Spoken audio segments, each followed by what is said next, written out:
देखिए, supreme court ने भी कई बार कहा कि किसी आरोपी को सिर्फ आरोप के आधार पर पनिश नहीं किया जा सकता। कानून में सजा देने का अधिकार अदालत का होता है। यानी कि सवाल उठता है, क्या बुलडोजर एक्शन कानून का हिस्सा है या पॉलिटिकल मैसेजिंग का काम हो रहा है? अब देखिए, सोशल मीडिया ने इसे बड़ा कैसे बनाया है। बुलडोजर राजनीति को वायरल करने में सोशल मीडिया का बहुत बड़ा और इम्पोर्टेंट रोल रहा है। एक्शन की videos, dramatic videos, speeches, memes, तरह तरह के मीम्स आपने देखे होंगे बुलडोजर को लेकर, बहुत तेजी से फैलने लगे। धीरे धीरे बुलडोजर सिर्फ मशीन नहीं रहा, बल्कि पावर, डर और पॉलिटिकल ब्रांडिंग का एक सिंबल बन गया। क्या ये आगे भी जारी रहेगा? तो अगर ये बात की जाए कि क्या ये आगे जारी रहेगा, फिलहाल ऐसा लगता है कि बुलडोजर पॉलिटिक्स जल्द खत्म होने वाली नहीं है। सपोर्टर्स इसे स्ट्रॉन्ग एक्शन मानते हैं और ओपोजिशन कहता है ये कॉन्स्टिट्यूशनल इशू है। यानी कि आने वाले चुनाव में भी ये एक बड़ा पॉलिटिकल टॉपिक बना रह सकता है।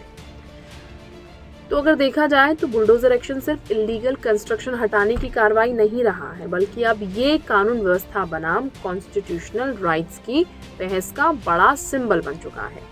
अब सवाल ये भी है कि क्राइम रोकने का क्या ये सही तरीका है, या फिर इससे लीगल प्रोसेस जो है वो कमजोर होती है।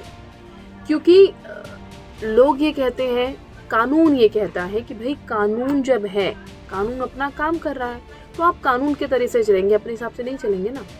यही कुछ लोगों की राय है। जो दो धड़े बटे हुए हैं जिनका हम जिक्र कर रहे हैं, वो दो धड़ों में से एक धड़ा यही कहता है कि आप कानून को उसका काम करने दीजिए, पहले दोषी साबित होने दीजिए, उसके बाद आप कार्रवाई कीजिए। लेकिन दूसरी तरफ लोग कहते हैं कि अगर आप एग्जाम्पल सेट नहीं करेंगे, अगर आप कार्रवाई नहीं करेंगे, दोषी को ऐसे ही छोड़ देंगे जब दिख रहा है, तो फिर ऐसी चीजें होंगी कि जो हौसले जो हैं वो बढ़ते हुए नजर आएंगे।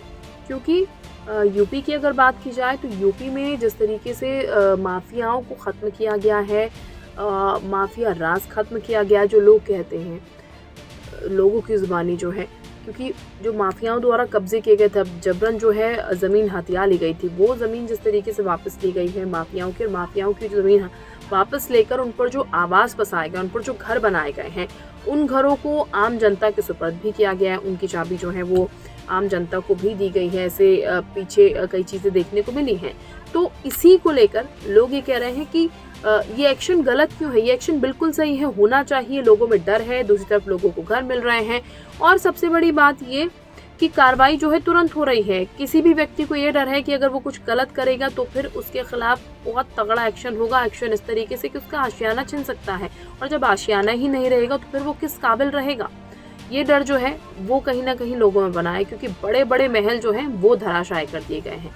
और आपकी सबसे ज़्यादा मेहनत जो है किसी बिल्डिंग को खड़े करने में ही लगती है। जब आप कुछ कमाते हैं, चाहे वो धन अर्जित करते हैं कहीं से भी, तो आप सबसे पहले अपने आशियाना ही बनाते हैं, और जब उस आशियाने पर चोट पड़ती है तो सीधे दिल पर चोट पड़ती है, और इसीलिए टारगेट किया जाता है घरों को। लेकिन हाँ, दो धड़े बटे हुए हैं। सरकार क्या कह रही है, कोर्ट क्या कहता है, लोगों क्या राय है, वो हम यहाँ पर रखने की कोशिश कर रहे थे एक्सप्लेनर के जरिए।